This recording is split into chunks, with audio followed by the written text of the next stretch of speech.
오늘 말씀을 보면 예수님께서 우리를 향해서 너희는 세상의 소금이고 너희가 세상의 빛이라고 말씀을 하십니다. 이 말씀은 소금 같은 존재가 되고 빛과 같은 존재가 되고 그런 존재가 되어 달라는 어떤 요청이 아니고 이미 부르심의 그 순간부터 이미 소금일 수밖에 없고 빛일 수밖에 없다는 말씀인 것입니다. 제자의 삶은, 그리스도인의 삶은 이미 소금이고 이미 빛인 것입니다. 예수님은 너희가 세상의 소금이고 빛이라고 말씀을 하십니다. 너희는 말씀하시는데 여기 너희라고 하는 말은 누구냐?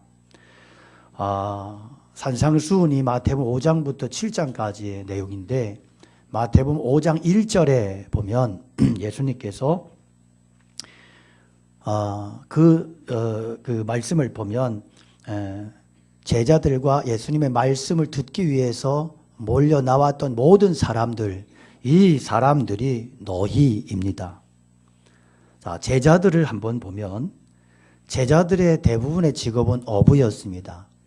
당시에 가장 할 일, 먹고 살기 위해서 취할 수 있었던 가장 낮은 직업입니다. 상류층도 아니고 사회적으로 존경과 높임받던 사람들도 아니고 무시당하는 사람들, 또 제대로 직업이 없이 이념과 나라의 독립을 위해 방황하는 젊은이도 있었고요. 어떤 제자는 혁명을 주도하기 위해서 가슴에 칼을 품고 다녔어요. 민족의 반역자 세리도 있었어요. 예수님 말씀 듣기 위해 나왔던 사람들 다 비실비실한 사람들, 병자들, 민초들, 사회 밑바닥 인생들, 도움받아야 살 수 있는 사람들. 내 인생 왜 이렇게 풀리지 않을까? 죽어버렸으면 좋겠다. 이런 사람들도 예수님을 따라 나온 자들 중에 많이 있었을 겁니다. 예수님은 남들 보기에 별 볼 일 없는 존재, 이렇게 사느니 차라리 죽고 싶다, 죽는 게 낫지, 이런 생각을 가지고 몰려 나온 수많은 사람들을 향해서 예수님께서 야, 너희가 세상의 소금이고 네가 세상의 빛이라고 말씀하세요. 여러분, 이 말씀을 들었던 제자들 그리고 많은 사람들이 얼마나 황당했을까? 그래도 소금이라면 어느 정도 이해가 돼요. 왜냐하면 당시의 소금은 바위에서 캐냈어요. 그래서 시꺼멓고 막 볼품이 없는 그런 어떤 모양이 정말 형편없는 게 당시의 소금의 모습이었거든요. 그러니까 시꺼먼 소금, 그럴만하죠. 그러나 너희가 빛이라고 하는 말씀 앞에 이들의 반응이 얼마나 어처구니가 없었을까. 왜? 자신들은 자존감이 땅바닥에 처박힌 그런 인생들이었는데 그런 자신들을 죽지 못해 사는 인생들을 향해서 네가 세상의 소금이고 네가 세상의 빛이라고 말씀하시는 예수님의 말씀은 혁명적인 말씀이에요. 그런데요, 정말 당황스럽고 어이없는 말씀인데 사람들이 예수님의 말씀을 정말 믿고 따랐습니다. 그렇게 끝까지 따라갔던 사람들은 정말 빛이 됐고 소금이 됐습니다. 역사의 무대 속에서 하나님께서 높이 세우시고 존귀하게 쓰시는 하나님의 사람들이 되었습니다. 오늘 우리 온 세대 예배를 드린 우리를 향해서 예수님께서 너희가 세상의 소금이고 너희가 세상의 빛이라고 유치부 콜리는 아이를 향해서 야, 네가 세상의 빛이고 네가 세상의 소금이라고 이렇게 말씀을 하시는 거예요. 그런데 우리들 중에 솔직히 그런 삶을 사는 사람들 얼마나 됩니까? 솔직히 말하면 우리는 빛보다는 어둠이 편한 사람들이에요. 그렇죠? 네. 그래서 앞에서 목사가 빛 가운데 살라고 막 그렇게 야단을 치면 굉장히 화를 내요. 그런데 어둠 속에서 그냥 목숨 부지하면서 잘 먹고 잘 삽시다, 하나님은 사랑이시니까 이러면 사람들이 굉장히 은혜 받았대요. 우리는 어두움이 편한 사람들이에요. 부패를 방지하는 소금보다는 죄악된 분위기 속에서 대충 얼렁뚱땅 엉기덩기 살아가는 게 익숙한 사람들, 좋은 사람들 아니겠어요? 근데 세상의 어둠이 편하고 세상의 죄악이 익숙한 나에게 예수님께서 생뚱맞게 야, 네가 세상의 빛이라고 이게 웬 말이냔 말이에요. 그런데요, 그럼에도 불구하고 주님, 제가 지금의 모습은 힘이 없고 형편없고 지금의 모습은 정말 부족한데요, 주님 소금으로 부르시고 빛으로 부르셨으니까 제가 그 부르심 앞에 부족하지만 응답하는 삶을 살게요. 순종하는 삶을 살게요. 그럴 때 하나님은, 주님은 우리를 정말 빛으로 사용해 주시고 진짜 소금으로 써주신다는 거예요. 믿으십니까? 주님 말씀하세요. 내가 세상에 약한 자를 들어 강한 자를 부끄럽게 하고 가난한 자를 들어서 부한 자를 창피하게 만들겠다.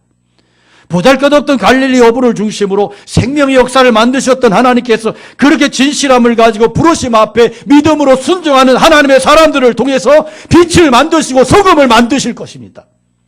그렇게 하기 위해서 여러분, 저와 여러분을 이 땅 가운데 부르셨고 가정에 파송하셨고 그리고 직장에 어둠의 나라에 태어나게 하신 거예요. 우리를 고통과 아픔 가운데 두신 이유는 이 아픔 속에서 주님을 깊이 만나고 주님을 분명히 제대로 똑똑히 만나고 그리고 똑똑히 만난 주님의 그 은혜와 능력 가지고 세상 속에서 강력하게 담대하게 순종하는 인생을 살아갈 수 있도록 그런 부르심이고 하나님의 섭리가 그 속에 있음을 기억하시기 바랍니다. 여러분, 드와이트 무디라고 하는 무디 목사님에 대한 이야기는 많이 아시잖아요. 이 무디는 19세기 가장 위대한 순회의 설교자였습니다. 가난하고 교육받지 못한 가난한 농가의 소년으로 태어났습니다. 4살 때 건축업 하던 아버지가 담을 쌓다가 무너져서 깔려 죽었어요. 4살 때. 가난한 인생. 그래서 초등학교 5학년밖에 못 나왔어요. 그게 교육의 전부야. 10대 때 삼촌이 있는 보스턴의 구두방에서 일하면서 습관적으로 신앙생활하다가 자신을 찾아온 주일학교 선생님이 복음을 전해주어서 그 복음을 듣고 무디가 예수님을 인격적으로 만났습니다. 그래서 주일학교 교사들 너무너무 중요한 거예요. 주일학교 교사들은 정말 예수님 만난 사람들이 해야 돼. 예수님 만나지 못한 사람에게 평생 가르쳐도 예수님 못 만날 수 있다는 거예요. 그만큼 부담스러운 자리고 귀한 자리다. 그래서 복음을 만나고 복음을 듣고 예수님을 인격적으로 만나고 나니까 너무 감격스러워. 내 인생 어떻게 살까? 예수님 위해 살아야 되는데 어떻게 살지 고민하다가 주일학교 선생이 됐으면 좋겠다. 가르치기 시작했는데요. 너무 무식하니까 어떤 때 문장이 안 맞아요. 그래서 하나님을 사랑하십니다. 이런 식이 되는 거야. 그러니까 이 어법도 안 맞고 이런 무디를 이 주일학교 부모들이 너무너무 싫어했어요. 제발 똑똑한 교사 만나게 해달라고. 근데 무디가 이제 시카고로 돌아가서 거기서 아주 충격적인 부탁을 받게 되는데 자기를 가르치던 그 훌륭한 선생님이 이제 일찍 세상을 떠나는 불행한 일을 맡게 되면서 그 선생님이 무디에게 자기의 학생들을 맡기는 거예요. 근데 이 선생님은 너무 훌륭한데 무디는 너무 무식해. 그래서 어떻게 하지? 내가 어떻게 해야 되나? 그러는데 하나님께서 무디에게 음성을 주세요. 무디야, 나는 똑똑한 사람 쓰는 게 아니고 순종하는 사람 쓴단다. 네가 나한테 순종하면 내가 너를 통해서 내 역사를 이루어갈 거야. 한 주님의 음성을 들었어요. 그럼 무디가 순종했어요. 그리고 하나님 앞에 그대로 헌신했어요. 하나님께서 그런 무디를 쓰십니다. 1871년 영국 캠브리지 대학에서 무디가 초청을 받아서 강연을 하는데 이 캠브리지 대학의 교수들, 학생들이 너무너무 똑똑하잖아요. 무디가 앞에서 문장도 어휘도 어법도 안 맞는 얘기를 막 하니까 다 다리를 꼬고 껌을 씹으면서 다 무시했어요. 다 모두가 비웃었어요. 그래도 무디는 거기에서 낙심하지 않아요. 난 어차피 무식한 사람인데 하나님 쓰신다고 했으니까. 무식한 사람이 하루아침에 똑똑한 사람 될 수 없잖아요.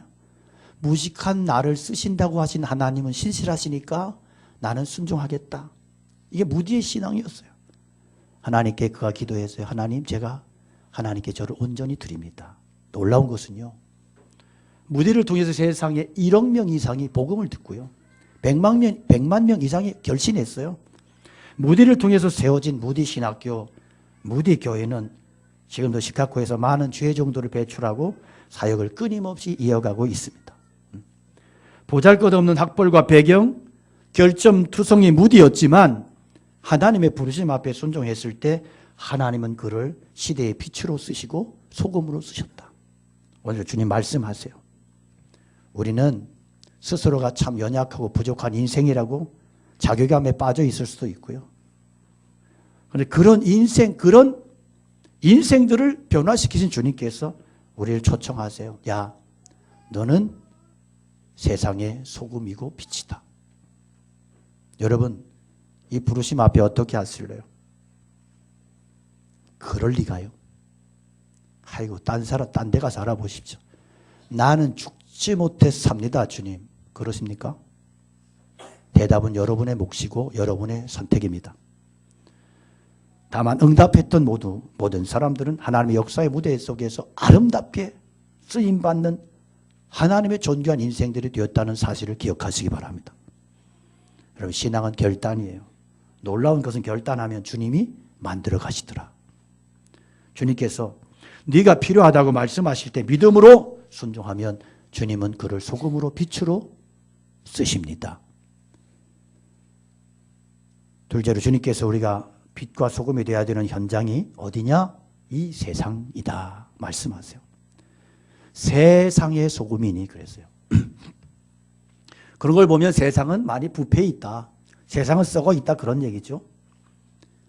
인생이 죽음의 길인 그 결과가 끝이 죽음인지도 모르고 저주인지도 모르고 달려가는 인생들에게 그들을 가로막고 서서 그렇게 네가 그 가로막는 역할을 해라. 무엇을 통해서? 너희의 선한 믿음의 영향력을 통해서 그렇게 하래요. 빛으로 살고 소금으로 사는 삶을 통해서 저들의 저주받은 달려가는 인생을 가로막고 그들의 방향을 돌이켜 주랍니다. 의미 있는 말씀을 하세요. 소금이 만일 그 맛을 잃어버리면 무엇으로 짜게 하겠느냐? 밖에 버리고 사람들에게 밟힌다. 바위에서 캐낸 소금 중에는 소금의 형태는 가지고 있지만 소금 맛이 전혀 없는 소금, 가짜 소금도 많이 섞여 있다 그래요. 그래서 그것을 어떻게 하느냐? 밭에다 버리면 농작물을 망치니까 유일하게 길바닥에 펴는 거예요. 아스팔트로 펴서 사람들이 밟고 다니게 만든다. 여러분, 이런 모습이 내 모습이 될 수 있다. 한국 교회의 모습이 될 수 있다. 그런 걱정을 해요. 1899년, 지금부터 120년 전에 이 한국에 최초의 기독교 신문이 있었어요. 대한 그리스도인 회보라는 그 신문에 어떤 기사가 나왔냐면 당시에 교인들이 교회가 세워진 예배당이 세워지고 교인들이 분포되어 있는 지역은 원님들이 가기를 꺼려했대요. 왜냐하면 교인들이 너무나 정직해서 부정을 저지르기 어려워서. 그래서 어떤 원님, 어떤 양반들은 예소교 없는 마을로 골 임지를 옮겨달라고 청원을 했다는 거예요. 비겁한 놈들. 그러니까 예수 믿는 사람들이 두려워서 예수 믿는 사람들 때문에 부정을 못 저질러서 그래서 교회 없는 데 가서 부정 비리 저지르려고. 참 저는 이 기사가 참 충격이에요. 참 도전이에요. 당시에 여러분 우리나라 인구가 1200만이고 남북한 다 합쳐 1200만이고 당시에 기독교 인구 10,000명도 안 됐어요. 충격이잖아요. 너무너무 충격이잖아요. 그러니까 한국교회 시작은 이랬어요. 이렇게 아름다웠어요. 이렇게 순결했어요. 거룩했어요. 세상에 충분한 소금이었고 넉넉한 빛이었어요. 그러나 오늘 한국교회는 그렇지 못해. 빛은 고사하고 수치 덩어리, 근심 덩어리는 아닌지 모르겠어요. 여러분, 교회가 정신 차려야 되고 우리 예수 믿는 사람들 정신 차려야 돼요. 정말 우리 새롭게 변화되지 않으면 안 돼요. 저는 아이들 볼 때마다 그렇게 사랑스럽고 예뻐요. 정말 아이들을 이렇게 아이들을 안고 있으면 참 행복해요. 그래서 아이들을 행복하게 하기 위해서도 제가 행복하려고 아이를 끌어안아요. 이기주의자예요. 근데 그 아이들의 이 티 없는 눈망울을 보면 그렇게 너무 이쁘고 행복한데요. 그러면서 가끔은 그런 생각 들어요. 이 아이가 살아갈 세상이 너무 악해서 이 아이가 앞으로 어떻게 살아갈까? 그런 근심이 있어요. 기도가 있어요. 우리 어린 세대 청소년들, 청년 세대들이 세상을 믿음으로 살아내는 일 너무너무 힘들어요. 기도가 저절로 나와요. 우리 청년들 중에도 믿음 있는 청년들이 직장생활 한 6개월, 1년 하고 나니까 믿음이 퍽퍽 떨어져요. 그렇게 청년 때는 겁나게 믿음이 좋았는데 세상에 나가서 조금 지나니까 믿음이 팍팍 떨어져요. 고꾸라져요. 그만큼 세상은 악하고 믿음을 지켜내기에 너무너무 힘들다. 이 절망뿐인 세상에 하나님이 사람으로 오셨어. 이게 성탄절, 우리가 지킨 성탄절이죠. 이 절망과 저주 인생에 희망이 되어주시고 생명이 되어주셨어. 나는 세상의 빛이니 나를 따르는 자는 어두움에 다니지 아니하고 생명의 빛을 얻으리라. 누가 생명의 빛을 얻는다고요? 예수님을 따르는 자. 내가 세상의 빛이다 말씀하셨어요. 주님께서 우리를 향해서 그 주님께서 또 내가 세상에 비친 것처럼 너희도 세상의 빛이다. 누가? 예수님을 따라가는 자. 그래서 예수님을 나타내고 예수님의 맛을 드러내는 소금이 되고 빛의 삶을 살아가라고, 그렇게 살아가는 것이 정상이라고 우리에게 말씀하세요. 사랑하는 여러분, 여러분 자녀들 앞에서 정말 빛이십니까? 정말 소금이세요? 아니 인천에 소금 왕서방 말고 정말 내가 그런 맛을 전달하고 있는가? 여러분 이웃에게 맛을 내는 소금이십니까? 짠돌이 말고요. 진짜 소금의 맛을 내는 사람. 오늘 예수님께서 네가 빛으로 소금으로 자리를 지켜내야 하는 그 현장은 어디라고요? 세상 한복판이라고요. 여기에서는 소금 행세할 수 있어요. 여러분 예수님께서 우리에게 너희는 교회 안에 소금 덩어리니 그러지 않았어요. 뭐 교회 안에 소금 덩어리라면 우리는 뭐 정말 뭐 다 한 거죠. 뭐 신나지. 나 이거 아니래요. 세상에 나가서 소금으로 사는 거. 그러니까 우리는 어디에서 믿음이 드러나고 증명이 되느냐? 세상 한복판인 거예요. 여기에서 믿음이 있는 척 아무리 해도 그건 예수님께서 인정해 주지 않는데, 내가 믿음이 증명받아야 될 자리는 직장 안에, 월급 주는 사장, 일하는 현장, 그냥 뭐 대충 일하고 월급만 받아 빼먹겠다, 이런 사기꾼 같은 이런 정직하지 못한 이것은 기독교인에게 있어서는 반드시 끊어버려야 되는 것이고, 사장이 돼가지고 직장인들에게 욕이나 얻어먹는 사장, 그리고 교회 와서는 뭐 11조 좀 한다고 폼 잡는 인생, 이런 것은 다 없어져야 되는 인생들이라는 거예요. 변화받아야 되는 인생들이라는 거예요. 세상 속에서 빛을 발하고 썩음을 방지하는 소금으로 살아라. 마지막 주님은 우리가 존재하는 이유가 뭐라고요? 소금과 빛으로 살아가는 것이 너의 존재 이유래요.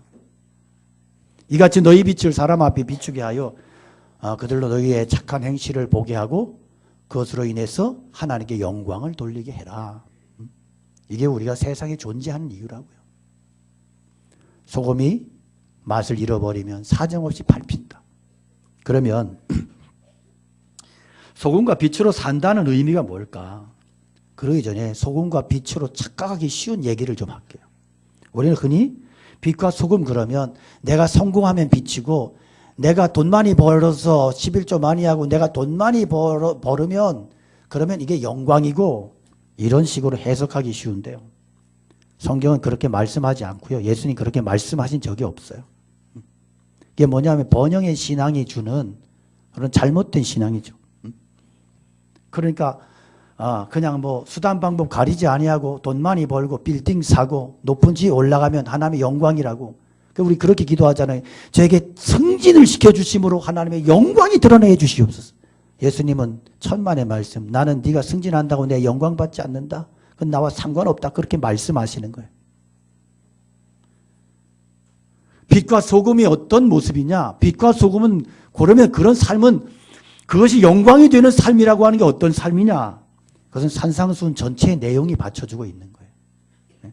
산상수훈의 내용을 전체를 보면 거기에 어떤 구절도 내가 성공하고 능력이 있다 그래서 빛이고 소금이라고 말씀 안 해요.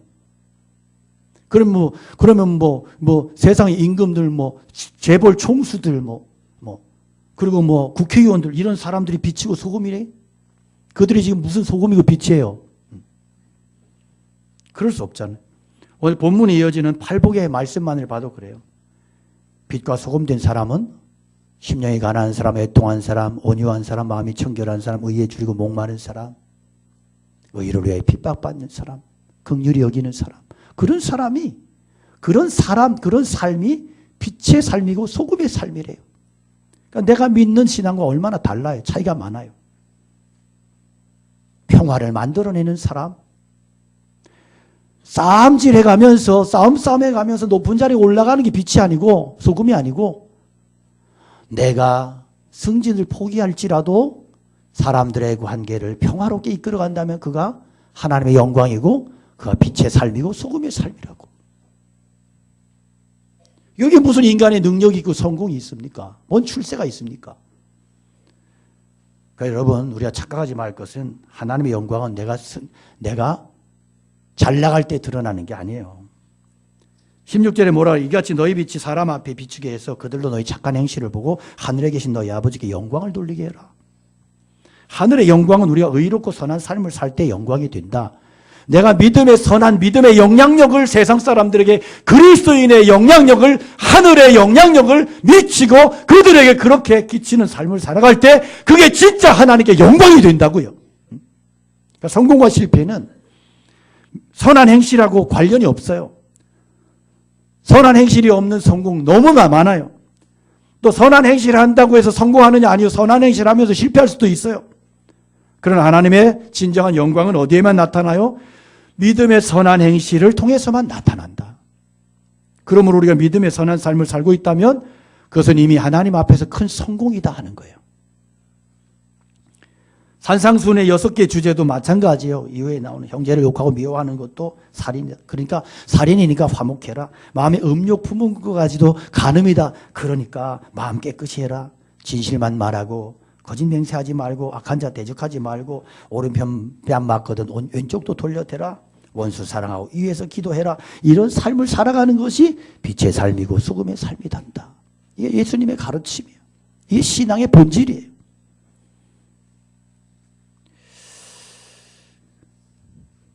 여러분에게 추천해드리고 싶은 책이 한 권 있는데요. 그 청년 바보 의사라는 책이에요. 33살 나이에 이분이 예수님 십자가 달리신 그 나이에 과로로 세상을 떠난 아름다운 청년 이야기. 안수현 씨. 이분은 고대 의대를 나왔어요. 막 의사로 자리 잡아가는 신실한 그리스도인이었어요. 그가 군의관으로 복무하던 중에 유행성 출혈열에 걸려 갑작스럽게 세상을 떠났습니다. 그를 기억하는 사람들에게 이 소식은 충격이었습니다. 영락교회 섬겼던 그의 장례식에 4,000명이 넘는 조문객들이 다녀갔습니다. 대부분이 그가 사랑을 베풀었던 사람들. 의사, 간호사, 병원 직원, 청소부 아줌마들, 그리고 매점을 격려하는 사람들, 식당의 종업원들, 거리를 청소하는 사람들, 매점 구두 닦는 사람들, 다양한 직업 연령대의 사람들이 그의 장례식에 와서 통곡을 했습니다. 도대체 이 젊은 사람이 어떤 인생 살아서 이렇게 많은 사람들이 장례식을 찾아와서 통곡하고 울부짖었을까?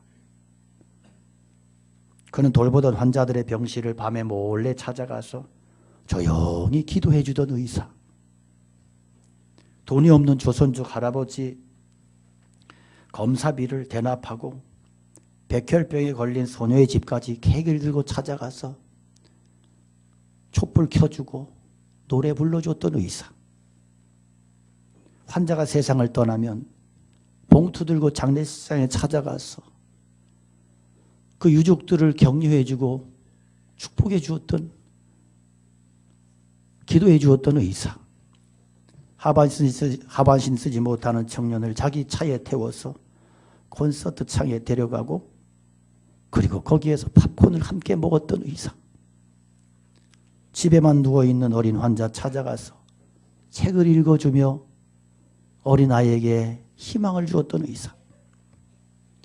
병원 업무가 끝난 새벽녘에 교회 지체들의 집 앞 우편함에 CD나 책들을 슬쩍슬쩍 넣어주면서 문자를 남기던 천사 같은 사람.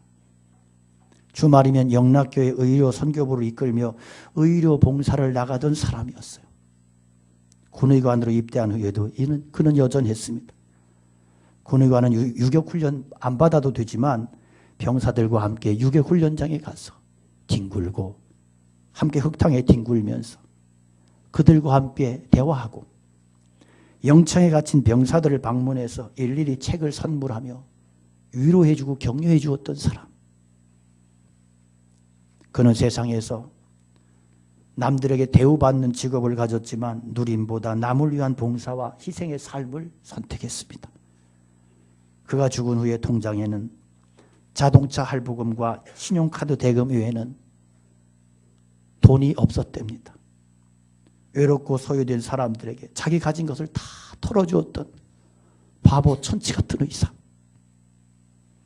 그는 참된 크리스찬으로서 그리스도의 사랑을 아낌없이 실천한 사람. 예수님의 말씀 앞에서 그 말씀대로 따라가 그 말씀대로 살아보겠다고, 그 말씀을 내가 살아보겠다고 몸부림쳤던 그런 사람이었습니다. 목회자인 저를 한없이 초라하게 부끄럽게 만드는 사람.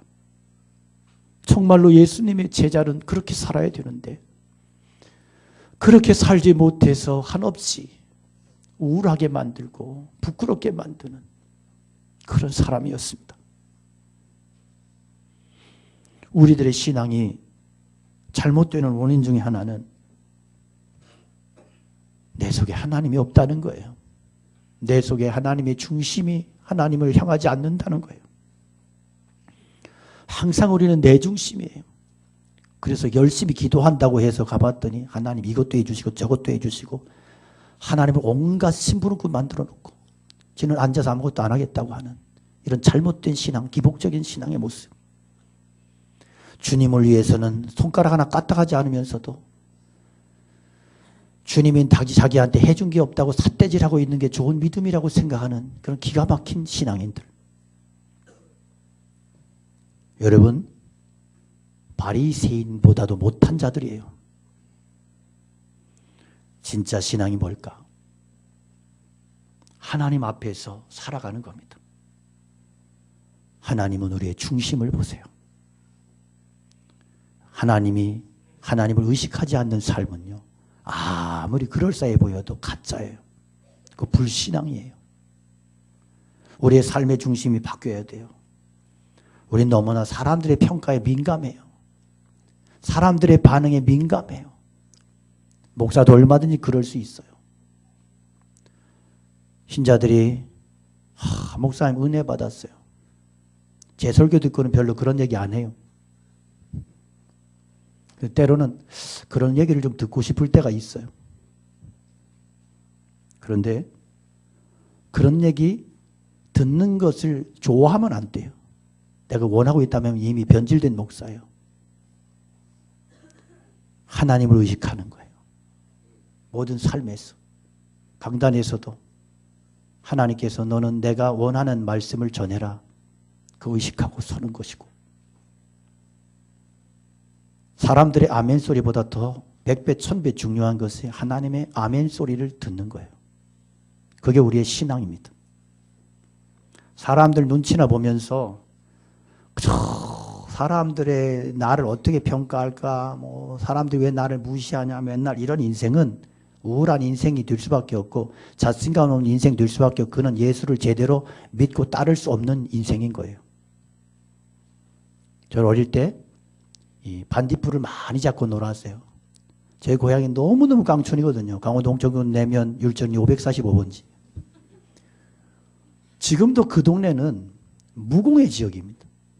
그런데 그 동네에 백수십 년 된 교회가 있어서 참, 그러니 저 같은 이 깡촌놈 죄인이 목사가 됐잖아요. 주 예수 내 마음에 들어와 계신 후 깡촌 놈이 목사가 되고. 근데 반딧불이 어릴 때 그렇게 많았습니다. 그래서 막 반딧불을 잡아가지고 호박꽃 하나 따가지고 호박꽃 속에 넣어요. 계속 잡. 그럼 반딧불을 수십 마리 집어넣으면 이렇게 서로 누구의 호박꽃이 더 화나냐? 야, 이런 놀라운 놀이를 하면서 놀았다고 우리는. 요즘 애들은 반딧불을 못 보고 크잖아요. 그죠? 네. 근데 저는 그런 생각을 해요. 야, 그렇구나. 우리가 작은 반딧불 같은 인생들이지만 모이니까 호박꽃이 환해져요. 그것 가지고 막 길을 비춘다고 막 이러고 장난치고 놀고 이랬어요. 저는 교회는 그렇게 돼야 된다. 우리 모두가 반딧불 같은 신앙, 예수님의 빛을 받고 그 빛을 바라며 세상을 살아. 세상이 깜깜한데요. 깜깜하기 때문에 더 빛이 드러나게 돼 있다.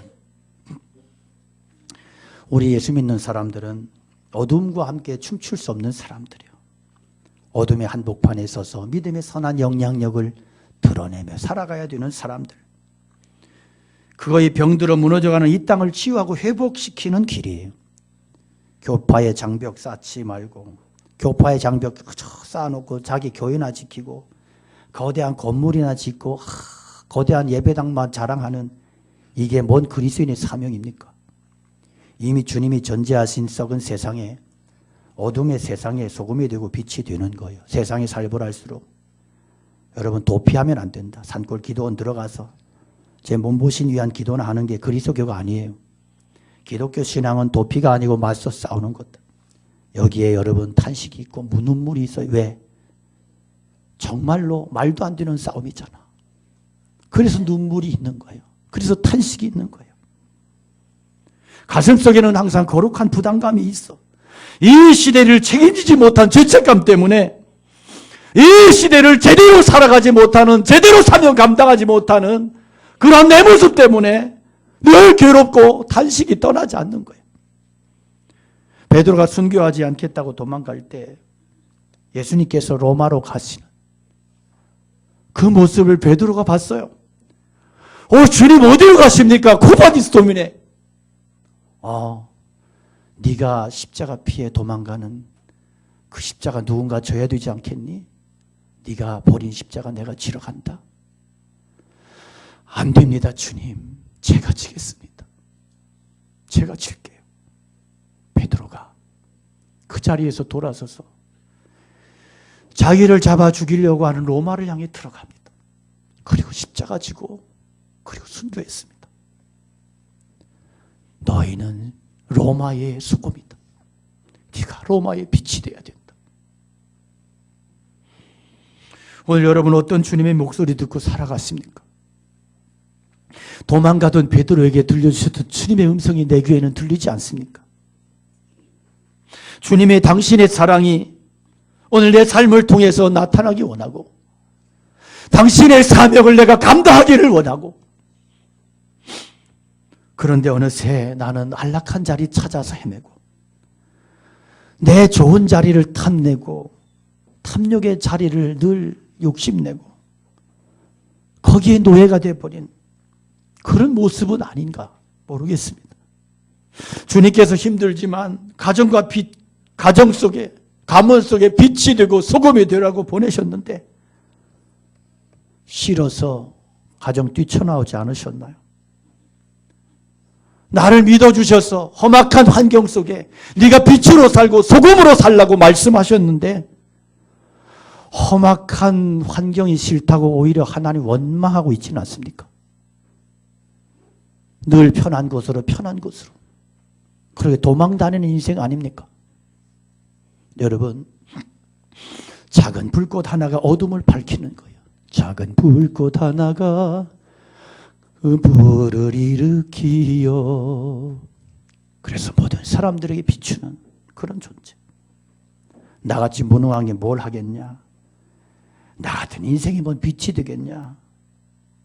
그런데 주님은 네가 빛이다, 네가 소금이다. 나를 따르는 자는 빛이 되리라. 그 빛 가운데 우리를 부르셨고 그 빛 가운데 살아가기를 원하십니다. 여러분 명심하십시오. 죽을 때까지 이 말씀 붙드십시오. 따라합시다. 나는 세상에 빛이고 소금입니다. 그렇게 살겠습니다. 세상의 빛으로, 세상의 소금으로 이름값하며 살아가는, 그 이름값을 다하는 성도, 모든 성도들 되시기를, 우리 모두가 되기를 주님의 이름으로 간절히 축원합니다. 우리 함께 찬양 올려드리겠습니다.